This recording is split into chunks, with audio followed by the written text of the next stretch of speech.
iku alal amanati ing atase amanah.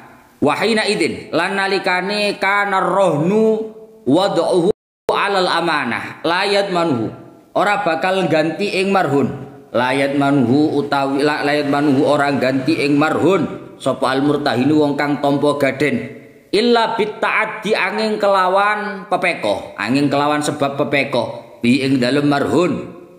Wala yaskutulan ora gugur bitalafihi kelawan sebab rusake marhun apa syai'un suwiji-wiji minad daini saking utang.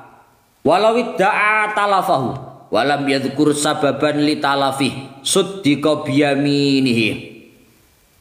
Walau da'alan lamun dakwa sapa murtahin talafahu ing rusake ya Allah ya Rabbi ya Karim marhun walam yadhkur lan ora nutur sapa murtahin ora nutur sababan ing sebab li talafihi kedue rusake marhun li talafihi kedue rusake marhun.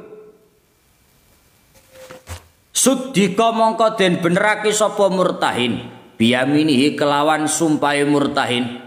Fa in dzakara mongko lamun nutur sapa murtahin sababan ing sebab dhahiran kang dhahir apa sebab lam yuqbal mongko ora bisa den tampa apa sababan dhahir illa bibayinatin angin kelawan bukti angin kelawan saksi.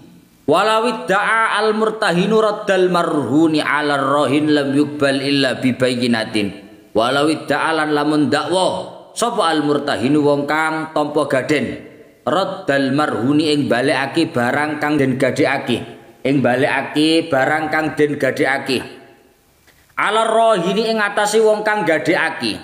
Kata orang yang terima gadai, barang jaminannya sudah saya kembalikan Pak kemarin. Jarine kondone ngono wis dibalekno. Maka lam yukbal mongko ora bisa den trima apa dakwa illa bibayinatin angin kelawan saksi. Angin kelawan saksi to bukti. Wa idza qabada al murtahinu ba'dal haq wa idza qabada lan ari kalane nampa sapa al murtahinu wong kang tampa gaden ba'dal haqqi ing setengah hak alladzi 'ala rohini kang tetep ing atase wong kang gadekake. Alladzi 'ala rohini kang tetep ing atase wong kang gadekake. Lam yakhruj mongko ora metu.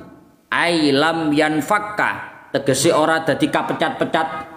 Ai lam yanfakka tegese ora dadi kapecat-pecat apa syai'un suwiji-wiji minar rohni saking gaden hatta yuqda hingga den bayar. Hatta yuqda hingga den bayar apa jami'uhu sekabehane al-haq apa jami'uhu sekabehane al-haq. Ketemu para Ruk? Wis ketemu ya? Ya wis pek durung ketemu. Wis kabeh faslun wis durung ketemu ae. Hatta yuqda hingga den bayar apa jami'uhu sekabehane al-haq. Sebelum faslun ki, faslun fi hajri safi. Ayil haqi tegese hak alladzi 'ala rohini kang tetep ing atase wong kang gadekake. Alladzi 'ala rohini kang tetep ing atase wong kang gadekake. Faslun ai hadza faslun. Iki lek diterusne ya akeh, gak diterusne oke sik teko. Piye ya, Cak? Ya Allah ya Rabbi ya Karim. Siap tak ambil korek korek.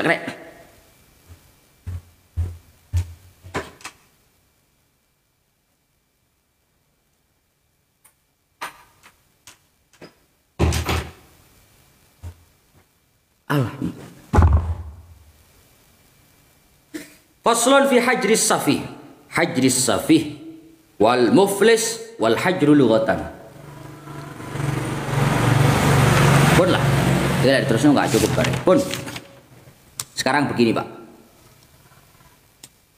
Oh, mari duduk korek kena.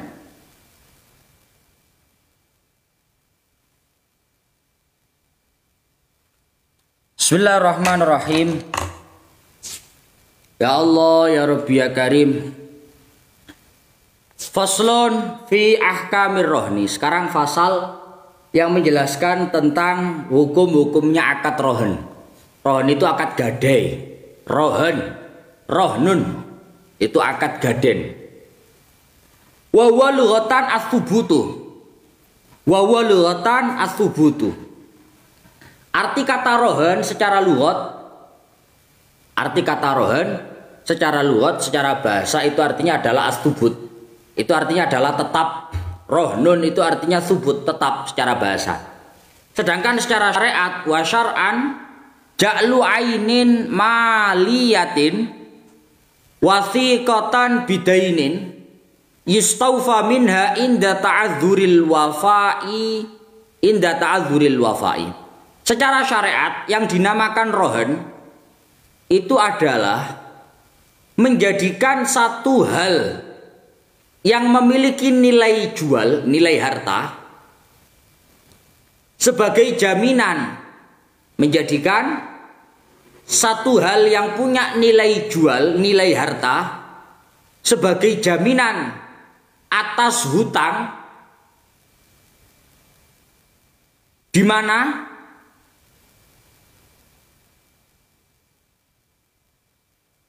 hutang itu akan dibayar dengan jaminan itu manakala tidak mampu untuk membayar.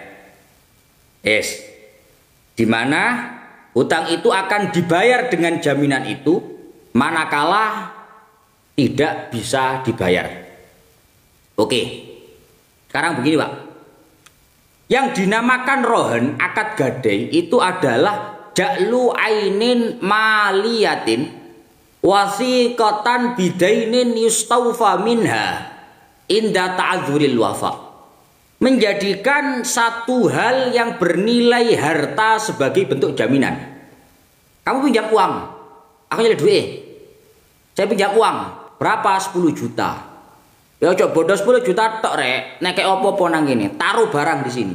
Untuk jaminan, kalau kamu misal nggak bisa bayar, ini yang digunakan untuk bayar. Itu seperti itu. Jadi sebenarnya akad gadai itu berangkat dari hutang, akad kordu. Cuma perbedaannya kalau akad kordu itu cuma-cuma. Ngerti cuma-cuma ya? Kamu pinjam uang ke saya 10 juta, ya sudah tak kasih 10 juta, bawa aja. Nanti kalau kamu mampu bayar, bayar. Itu namanya akad hutang. Tapi kalau akad gadai itu hutang tapi dengan adanya jaminan. Itu namanya rohen. Jadi menjadikan satu barang yang memiliki nilai harta, memiliki nilai jual sebagai jaminan atas hutang. Sehingga kalau kalau itu nanti barangnya itu harus memiliki nilai jual, maka mengecualikan hal-hal yang tidak punya nilai jual secara syariat. Contoh, kayak benda najis. Kayak apa itu jenenge? Bir, khomer. Misal ada orang hutang, saya pinjam uang berapa? 100 juta. Jaminannya apa? Sabu. Hah? Itu namanya bukan jaminan. Karena sabu, bir, khomer itu tidak memiliki nilai jual secara syariat. Itu bukan ainin maliyatin. Itu bukan satu benda yang memiliki nilai jual, nilai harta secara syariat. Sehingga nggak boleh untuk menjadikan benda itu sebagai bentuk jaminan. Pun di situ dilanjutkan, ya Allah ya Rabbi ya Karim bidainin ja'lu ainin maliyatin bidainin wasiqatan ja'lu ainin maliyatin wasiqatan bidainin yustaufa minha inda ta'adzuril wafa'i. Di mana hutang yang sedang kita bayar, hutang yang sedang dibawa oleh pihak yang hutang, itu nantinya akan dibayar menggunakan jaminan itu manakala dia tidak mampu untuk membayar. Sudah jatuh tempo, misal hutangnya sampai kapan? 2 tahun. 2 tahun kok dia nggak bisa bayar, berarti apa yang jadi jaminan itulah yang akan digunakan untuk membayar hutang itu. Itu namanya rohen gadai. Biasanya kalau pinjam uang ke bank kan begitu, Pak. Pinjam uang ke bank, berapa kamu pinjamnya? 25 juta. Kamu mau naruh apa di sini? BPKB. BPKB sepeda motor, sekolah jari Faruk. Itu namanya rohen, itu bukan akad hutang namanya, tapi akad gadai. Akad gadai. Jadi akad gadai itu menjadikan barang yang kita miliki, yang itu memiliki nilai jual sebagai bentuk jaminan atas hutang yang kita bawa, di mana hutang itu akan dibayar menggunakan jaminan itu manakala kita tidak mampu untuk membayar. Oke, satu. Jadi apa yang kita taruh di situ itu sekedar untuk jaminan. Oke, satu. Wala yasihu ar-rahnu illa biijabin wa qabulin. Akad rohon itu tidak sah kecuali dengan adanya ijab dan juga qabul. Ya sama lah. Yang namanya muamalah transaksi itu di dalam fikih pasti sangat bergantung kepada ijab dan qabul. Ijab qabul itu dari kedua belah pihak, baik itu rohin, orang yang menggadaikan, ataupun murtahin, orang yang menerima gadai. Wa syartu kullin minar rohini wal murtahini ayyakuna mutlaqat tasarruf. Syarat daripada kedua belah pihak, baik itu yang menggadaikan ataupun yang menerima gadaian, istilahnya barangnya apa? Rohin, murtahin, marhun. Rohin itu orang yang menggadaikan. Yang menggadaikan itu berarti yang hutang. Ada namanya murtahin. Murtahin itu orang yang menerima gadai. Berarti yang menghutangi. Yang menghutangi. Yang ketiga itu namanya marhun. Marhun itu barang yang digadaikan. Barang yang digadaikan. Nah, di sini dikatakan syaratnya rohin dan murtahin, orang yang menggadaikan dan orang yang menerima gadai itu disyaratkan harus mutlaqut tasarruf. Orangnya harus oleh syariat itu diberikan kebebasan untuk melakukan transaksi. Harus diberikan kebebasan untuk melakukan transaksi. Karena besok itu ada pembahasan orang-orang yang sifatnya itu mahjur alaih. Mahjur alaih itu orang-orang yang tidak diberikan wewenang untuk melakukan transaksi. Contoh, mungkin dia itu dihalangi tidak boleh melakukan transaksi mungkin karena anak kecil. Atau mungkin karena muflis. Tahu muflis kan? Muflis itu hutangnya sama uangnya lebih banyak utangnya. Itu namanya muflis. Bangkrut. Orang yang seperti ini oleh syariat dihajar. Mahjur alaih. Tidak diperkenankan untuk melakukan transaksi. Kalau dia tidak diperkenankan melakukan transaksi, maka dia menggadaikan juga nggak boleh. Menerima gadai juga nggak boleh. Paham ya? Pokok orang yang boleh menyandang status apa namanya itu ya Allah ya Rabbi ya Karim, menggadaikan atau menerima gadai, itu orang-orang yang memang oleh syariat diberikan wewenang untuk melakukan transaksi. Wa dzakarul musannifu dhabital marhuni fi qaulihi wa kullu ma jaza bai'uhu jaza rahnu. Kemudian Ki Musannaf menjelaskan apa saja barang-barang yang bisa digadaikan itu. Ki Musannaf mengatakan wa kullu ma jaza bai'uhu jaza rahnuhu. Segala sesuatu wa kullu ma jaza bai'uhu jaza rahnu. Segala sesuatu yang boleh sah untuk diperjualbelikan, maka boleh dan sah untuk digadaikan.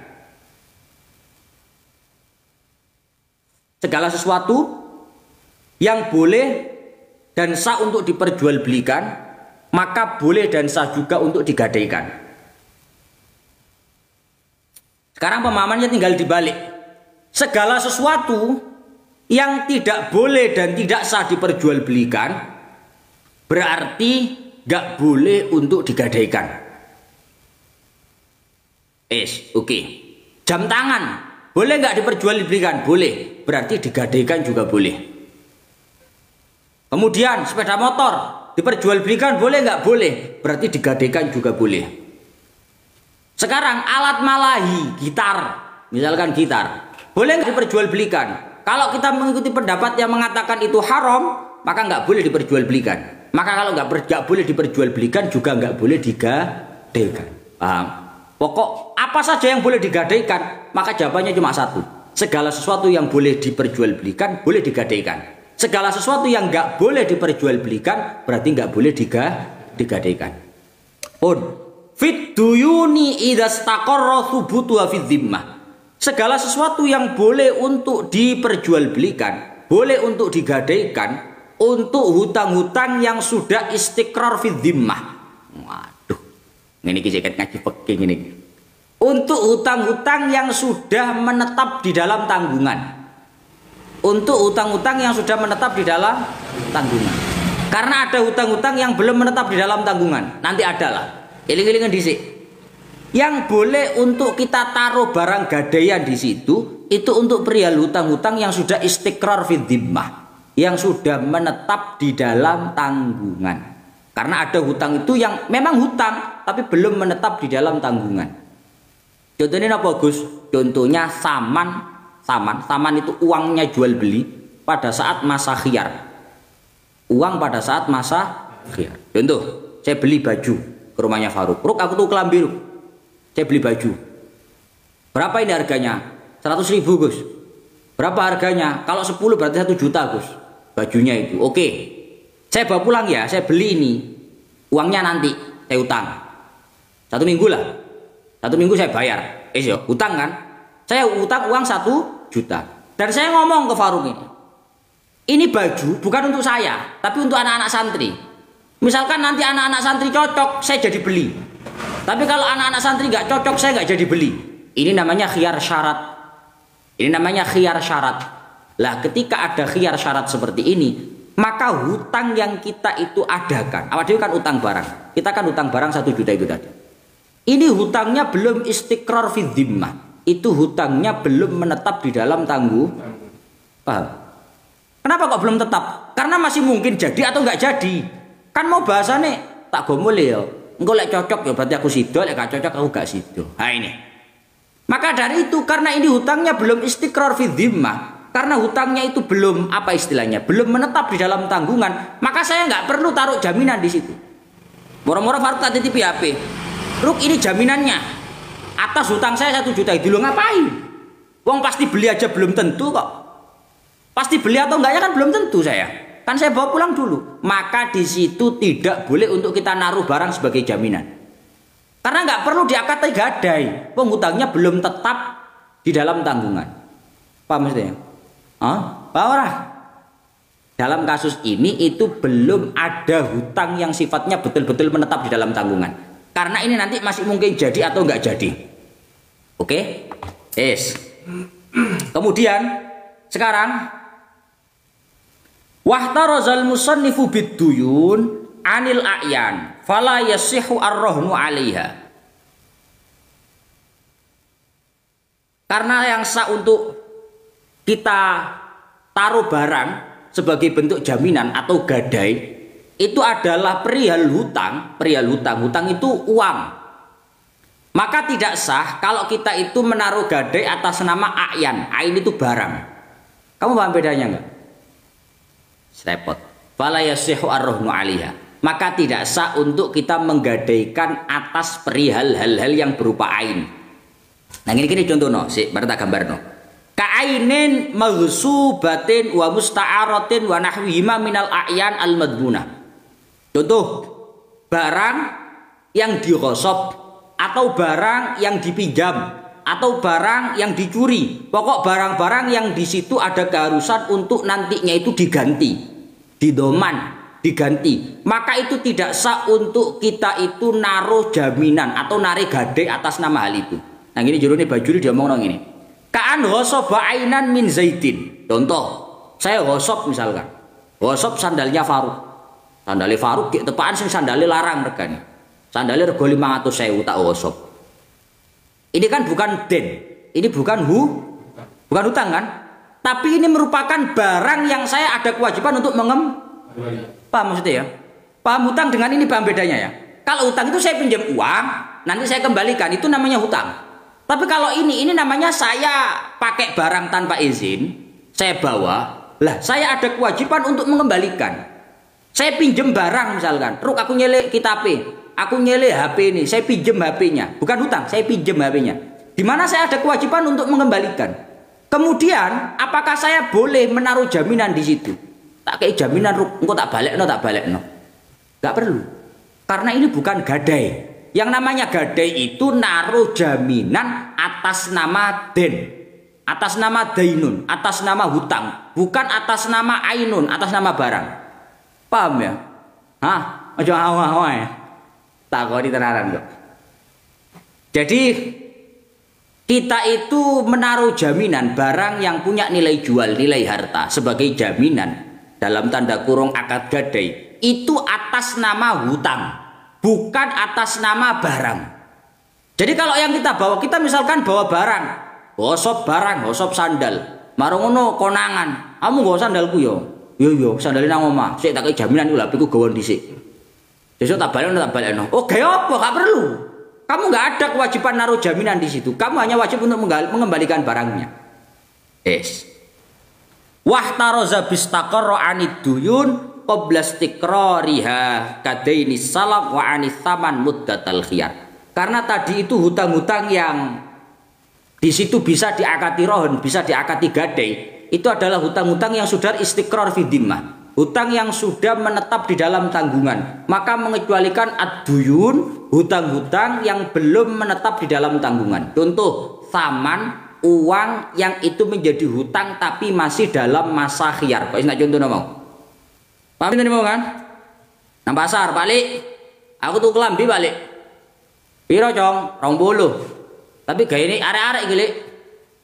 Nanti kalau semisal anak-anak cocok ya saya jadi beli. Kalau nggak cocok ya saya nggak jadi beli. Piro totali 2 juta. Ya wis duwe engko sik ya. Berarti kan hutang. Dan hutangnya itu belum menjadi tanggungan. Karena belum pasti jadi beli. Sehingga karena belum menjadi tanggungan, kamu nggak perlu naruh apa-apa di situ. Kata ya pilih kayak jaminan, kayak apa? Ya lek kon sido tuku. Lek sido tuku terus kayak apa? Enggak perlu. Enggak perlu gitu.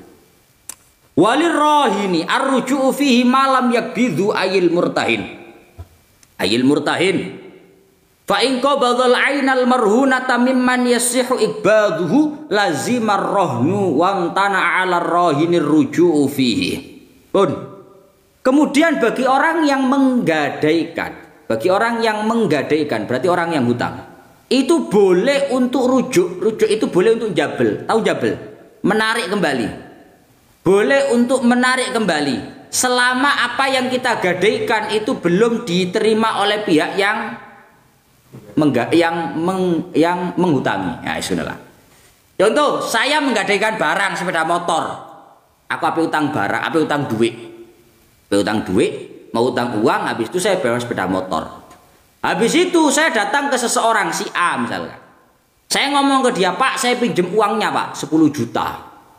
Oke, dipinjamilah uang itu 10 juta. Plek. Dipinjami uang 10 juta. Habis itu saya ngomong, Pak, saya mau kasih jaminan atas hutang saya 10 juta itu. Ini motor saya biar tak taruh sini sebagai jaminan. Pihak yang menghutangi saya, yaitu murtahin, orang yang menerima gadai, itu belum belum mengiyakan. Oh iya, belum ngono. Si aku tok sih ngomong, Pak, sepeda motorku ini tak taruh sini ya, biar jadi jaminan atas hutang saya. Saya baru menyerahkan, tapi belum diterima oleh pihak yang menerima gadai. Maka ketika seperti itu saya boleh untuk nggak jadi. Durung iya wongi, wis gak sido Pak. Nah, ini boleh, selama belum diterima oleh pihak yang menerima gadai. Kalau nggak jadi, berarti hutangnya hutang biaya, paham? Bukan gadai. Ngono lah Pak. Kita canggih titik, atau anu titik. Kemudian fa in qabadhal ainal marhunata mimman yasihu iqbaduhu lazimar rohnu wamtana 'ala rohini arruju'u fi. Tapi kalau orang yang menerima gadai itu sudah menerima apa yang digadaikan, misal sepeda motor tadi, maka kalau seperti itu akad rohnya sudah jadi, sudah sah, sudah lazim bahasa fikihnya. Dan bagi orang yang menggadaikan nggak boleh untuk menarik apa yang dia gadaikan. Gak sido apa-apa, aku sih butuh sepeda. Gak bisa balik. Wis kadung tak tampani jare. Lek gak sido kabeh. Sak duwe-duwe gak sih? Gak sido. Warrohnu wada'uhu 'alal amanah. Pun, sekarang ini Pak. Warrohnu wada'uhu 'alal amanah. Akad gadai itu asasnya, kowe ngerti asas ora? Duh, angel men ngomong karo wong desa. Ngerti asas ora? Akad rohon, akad gadai itu asasnya adalah amanah, kepercayaan. Kamu tak kasih tahu Pak, ini pelajaran untuk kamu. Kita kalau ngaji fikih, dalam praktek muamalah transaksi itu ada yang wad'unya alal amanah, ada yang wad'unya alal dhaman. Ono sing yadnya itu yadul amanah, ada yang yadnya itu yadul dhaman. Ada yang nuansanya atau asasnya itu adalah asas kepercayaan. Ada yang asasnya itu asas mengganti. Paham? Paham nggak? Repot aja nih ngomong karo wong ini. Saya contohkan. Saya pinjam barang ke kamu Pak. Saya pinjam. Ruk, aku nyari sepeda motor ya Pak. Pinjam sepeda motor. Saya pinjam sepeda motor, saya bawa sepeda motor. Ini namanya dalam fikih namanya akad, apa itu namanya, Ini namanya akad i'aroh, akad pinjam. Bukan hutang pinjam itu, pinjam barang maksudnya. Lah akad isti'aroh itu di dalam fikih itu wad'unya yadnya yadul amanah.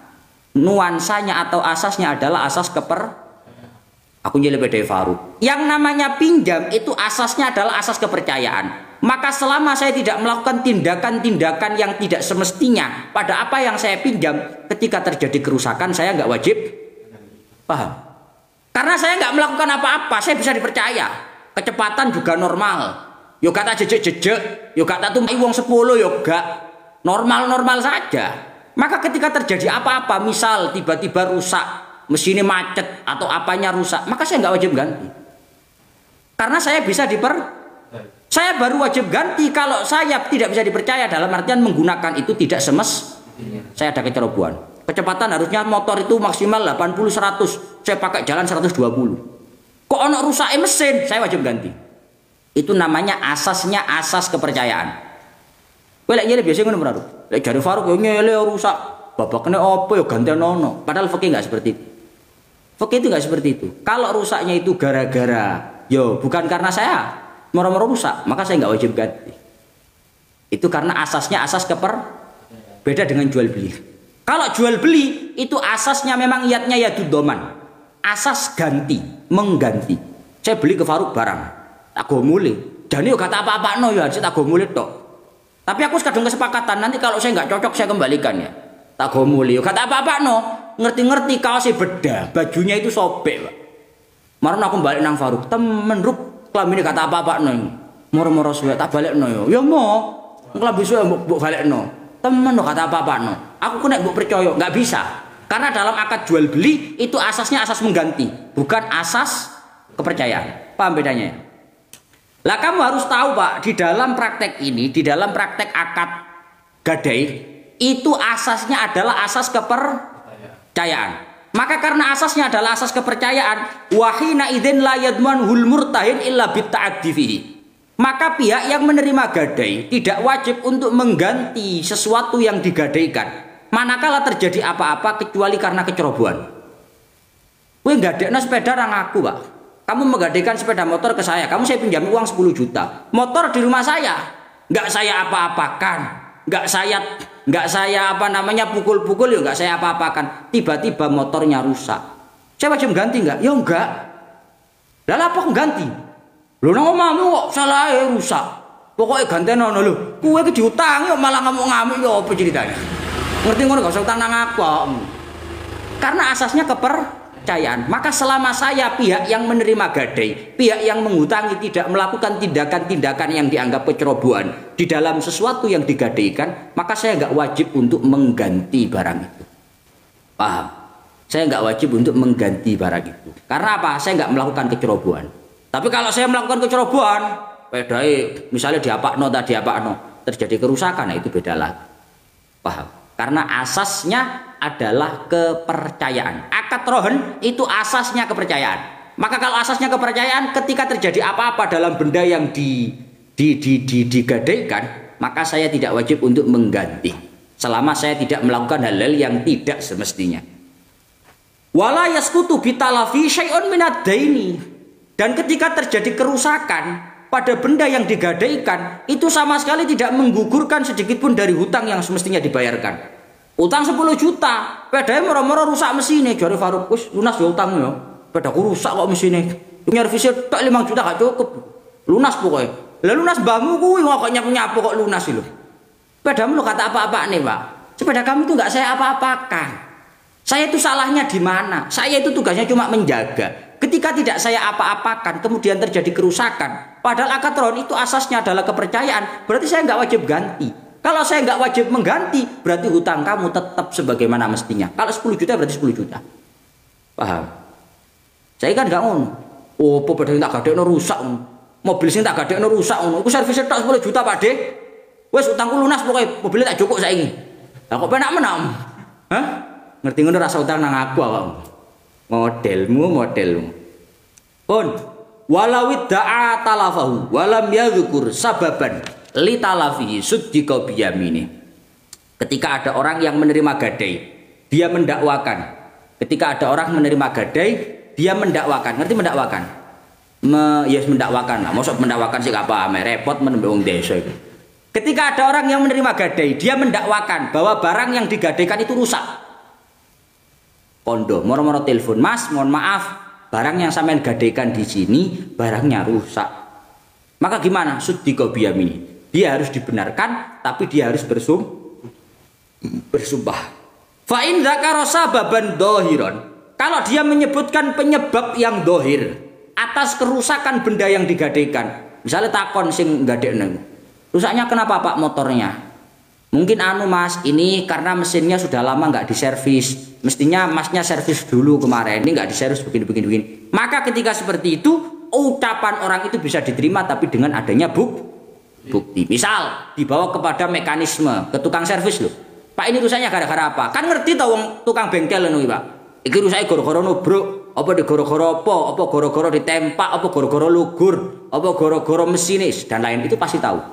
Maka ketika ada bukti bisa diterima. Walau idda'al murtahinu raddal marhun 'alar rahin lam yuqbal illa bi bayyinatin. Ketika misalkan orang yang menerima gadai itu mengaku mendakwakan bahwa dia sudah mengembalikan sesuatu yang digadaikan kepada dia. Mas, barang sing tak gadekno tak balekno lho ya wingi. Lho kapan? Wo, brek. Ngerti-ngerti kondo jarane barang sing digadekno wis dibalek. Walawid da'al murtahinu raddal marhun. Ketika orang yang menerima gadai mengaku mendakwakan bahwa dia sudah mengembalikan barang yang digadaikan kepada orang yang menggadaikan, maka ucapannya bisa diterima tapi dengan adanya bukti. Siapa saksinya? Ini saksinya 2 orang. Adil dia. Dia tahu kalau saya mengembalikan. Oke. Wa idza qabadal murtahinu ba'dal haqq alladzi 'ala ar-rahin lam yakhruj ay lam yanfakka syai'un minar rohni hatta yukdo jami'u ayil haqqil ladzi 'ala rohin. Ketika orang yang menggadaikan, orang yang hutang itu sudah membereskan sebagian tanggungannya, sebagian hutangnya, maka apa yang digadaikan itu tidak bisa terlepas sampai semua tanggungannya itu terselesaikan. Paham maksudnya? Kamu hutang uang 20 juta misalkan. Gus saya punya uangnya Gus 20 juta. Oke, kamu mau taruh jaminan apa di sini? Itu Gus sepeda motor saya taruh sini. Oke, taruh sini. Besok dapat 1 bulan kamu bayar uangnya 15 juta. Utangnya 20, kan tinggal 5 juta. Moro-moro kamu datang ke sini naruh uang 15 juta bilang, "Gus, motornya saya bawa aja." Loh kenapa kok dibawa? Saya kan udah bayar 15 juta, tinggal 5 juta tok. Karena tidak lho Gus. Masa gak oleh tak bawa? Gak iso, gak kena. Lam yanfakka syai'un minar rohni hatta yukdo jami'u. Apa yang digadaikan itu tidak bisa lepas dari orang yang menerima gadai, dari orang yang menghutang, sampai secara keseluruhan hutang itu dibayar. Ora kon nek bapak kurang 1000, bapak kurang 2000, bapak kurang 500, pokoknya durung ya durung. Kalau belum selesai ya belum dikembalikan. Karena ini atas nama jaminan. Yang namanya jaminan itu sampai selesai apa yang dijamin. Yang dijamin apa? Hutang. Kalau hutangnya belum selesai semuanya, berarti jaminannya jangan keluar. Benar loh. Wes, ini sudah selesai. Yang saya ingin ingatkan begini, dalam praktek akad gadai, apa yang kita taruh itu statusnya merupakan Yang namanya jaminan itu sekedar untuk menjamin orang yang menerima gadai nggak ada hak untuk memakai barang itu. Ini kan cuma untuk jaminan. Kamu pinjam uang ke saya 20 juta. Saya naruh motor di sini. Oke, taruh sini. Boleh nggak saya pakai motor itu? Nggak boleh. Loh kenapa kok nggak boleh? Kan itu sekedar untuk jaminan. Lah kalau saya pakai, atas nama apa saya pakai? Saya bukan pemiliknya. Saya nggak dipinjami. Saya nggak beli. Saya nggak sewa, beda itu. Beda itu cuma untuk jaminan. Maka saya nggak boleh pakai itu. Karena apa? Itu jaminan. Nggak ada hak pakai bagi yang menerima gadai. Tapi hari ini di Indonesia, pegadaian mana yang nggak pakai barang yang digadaikan? Pasti jarane sing nerima gadai. Penak men. Kene nyili duit pada tak gawe tak gawe lho. Kan dia nanti mengembalikan kalau urusan utang kamu, Pak. Kalau kamu bahas, kan dia pinjam uang. Untuk urusan pinjam uang dia pasti mengembalikan hutangnya. Sepeda motor, mobil dan lain-lain itu cuma untuk jaminan. Jadi orang-orang bahasa gini, Lah wong dhek nyeluk dhuwit kok penak men padha nang kene ra tak gawe. Lah kowe gawe atas nama apa? Ya pole wong nggo dhuwitku. Urusan dhuwitmu digawa kok dibayar, Pak Dik. Hah? Kecuali kalau kamu nggak dibayar nanti sepeda motornya kamu pakai itu atas nama sewa namanya. Sewa motor kan dengan uang 10 juta itu mau berapa tahun gitu aja. Kan nanti uangnya dikembalikan. Kamu pakai atas nama apa? Hah? Nah sekarang tapi banyak yang seperti itu, Pak. Dipakai orang gade. Padahal nggak boleh dipakai semestinya. Berarti dibiarin aja, Gus. Ya tetap dirawat, Pak. Kalau motor, sepeda motor, mobil kan berarti harus dibelikan bensin, di starter, ya starter aja. Dipanasi, di starter, dijalankan mungkin 100 meter sebutuhnya, tapi jangan cari kesempatan dalam kesempitan. Ini bensinnya habis Gus mobil gade ini harus dibelikan bensin. Ya sudah, belikan bensin tempat terdekat untuk beli bensin aja. Jangan numpang-numpang. Yo beli bensin sekalian kemana-mana gitu bentar. Oh gak boleh, Pak. Gak boleh. Itu namanya mencari kesempatan dalam kesempitan. Gak boleh. Karena memang kita nggak ada hak pakai untuk itu. Itu yang sering orang Indonesia lakukan. Jadi menerima gade, mobilnya disewakan. Yo, Lah kok penak menak mulai luru? Duit balik, mobil mbok apa jadinya mbok sewaan, mbok rentalnya. Kok penak mendapuran? Nggak boleh, Pak. Nggak boleh. Jadi kalau kamu misalkan besok itu punya uang, ditakdir dadi wong sugih, kowe diutangi wong, kowe ra gelem lek gak ada jaminan, kamu minta jaminan. Jaminan itu jangan kamu pakai. Tapi Gus kalau misalkan sudah diizinkan sama orangnya, yang menggadaikan sudah kalau sampean butuh sepeda ini Mas, butuh motor ini, mobil ini dipakai aja nggak apa-apa. Mbahmu kuwi justru kalau diomongkan pada saat transaksi itu menjadikan akad gadenya menjadi batal. Paham? Karena itu larangan di dalam akad gade. Ketika dilafatkan, diucapkan pada saat transaksi gadai itu malah membatalkan transaksi. Paham? Wajine wis diizini aku ngoyo akad-akatan goblokmu kuwi. Malah lek diomong ning kuwi malah batal akad gadainya. Karena itu syartun munafid li muqtadul akdi. Karena itu merupakan kesepakatan atau ucapan yang justru bertolak belakang dengan ketentuan transaksi akad gadai. Paham? Jadi justru ucapan itu tidak semuanya menjadi izin. Ketika ucapan itu sangat bertolak belakang dengan tuntutan transaksi, misal transaksi akad gadai, itu justru malah menjadikan akad itu menjadi penak men. Gus, niki mboten napa-napa didamel. Kemarin orangnya sudah bilang bahwa mobil ini, motor ini, HP ini katanya orangnya boleh dipakai. Oh ya wis, lek ngono mobile balekno, sepedae balekno duitmu jalukan. Karena akad gadainya enggak ngono loh. Kan simpel toh. Ya Pak. Itu repotnya seperti itu. Dan hari ini seperti itu banyak. Ya gak banyak, prosoku ya kabeh gade ngono. Lek neng-nengan ngono gak gelem.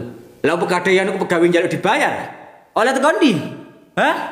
Oleh tekan ndi duwike? Lek utangnya 10 juta, baliknya 10 juta, mobil gak dirental nih. Sepeda gak dirental nih. Terus aku bayar tekan ndi, Gus? Mangane lek tolek penggawean iku sing halal-halal, Pak Di. Lah saya kira pegawainya pegadaian itu misal 10 orang, 15 orang. Itu kalau gajinya Surabaya 4.400.000, 4.700.000. Mau dibayar pakai uang apa itu? Kalau hutang bayarnya tetap, barangnya nggak disewakan. Terus bayar duit apa? Kuwi salamu dhewe, Pak. Mangkane usaha sing halal-halal. Wong utang iku niate nulung, gak tolek, paham? Loh, wong utang iku toleke kudu tolek duit tapi nulung. Qardu itu akad, merupakan akad akad tabarruk. Tabarruk itu akad menolong. Kalau kamu mau uang jual beli, bukan akad tabarruk tapi akad muawadhah. Akad yang di situ ada pertukaran uang dengan barang. Cok ngono repot ngono. Saiki angel kandan-kandanane, angel tutur-tuturan. Aku tahu ngono kuwi, Pak. Ambek Sukron. Ngaji nang ndi? Ngaji nang ngene Balung Bendok ya. Moro-moro ya Sukron. Damel mobil niki mohon Gus ngaosi ngono. Dari sikran-sikran bedel lho. Kos-kosan wae lho. Juragan sate. Oh iya Kron. Aji nang kriyan nang Balung Bendok. Ya wis nge mobilmu gak apa. Dal. Barang budal tak kenangan. Prosoku Sukron iki biyen karo bapake. Pancene sugih, Pak. Duwe yo akeh. Wong dodol sate iki sedina entek pirang biyen 1 juta sampai 1 juta. Tak takoni, tapi prosoku modele wonge gak model wong tuku mobil. Demenan iku tuku omah, Pak. beli tanah, bangun rumah, beli rumah, buat kos-kosan. Pokoknya omahe akeh nang Surabaya. Tapi gak tau tuku mobil wong memang. Marono aku rada heran, rada curiga kok ndek mobil ya. Barang perjalanan nang belum bener tak takon. Mobil sapa iki Krona? Ini mobil Gaden Gus. Oh, jangkrik arek iki aja dah. Dadi mobil sing digawa kuwi mobil apa? Soluna atau apa abang? Ternyata ini mobil gade. Karena memang orang sekarang itu nggak paham ya seperti bahwa apa yang digadaikan kepada kita sebagai bentuk jaminan uang yang kita hutangkan itu nggak boleh atau nggak ada hak pakai bagi kita. Kowe iki tugas mung situk njogo ngramut. Njogo ngramut itu apa? Lamun butuh dipanasi, lamun butuh ditukokno bensin dibelikan bensin. Hah? Oh, NPK juga gade. Oh, kan ngono kuwi masalahe. Jan sawar aja deh. Gak, tapi jarane kuwi san apa jadinya uangnya itu sudah hutangnya itu sudah gak bisa bayar. Cara bahasane fikih sudah ta'adzuril wafa, sudah tidak mampu untuk bayar, yustaufa minha. Dibayar pakai apa yang jadi jami. Ya roh aku lek NPK ku suratnya sampai saiki gak jelas gitu. Dan masya Allah saiki suara sangat. Aku ngerti deh. Soalnya syukuran ini panjangnya ora model sak keluarga iki, Pak. Tuku mobil tuh ngene ora model. Lek duwe akeh, ke bangun omah, bangun kos-kosan. Makanya aku curiga kok duwe mobil wong iki aku. Ora sok ora model tuku mobil. Ternyata mobil Gaden. Oh, enggak teli arek aku. Yes. Pun faslun fi hajris safih wal muflis ila akhir, lanjut besok ila akhir Allah.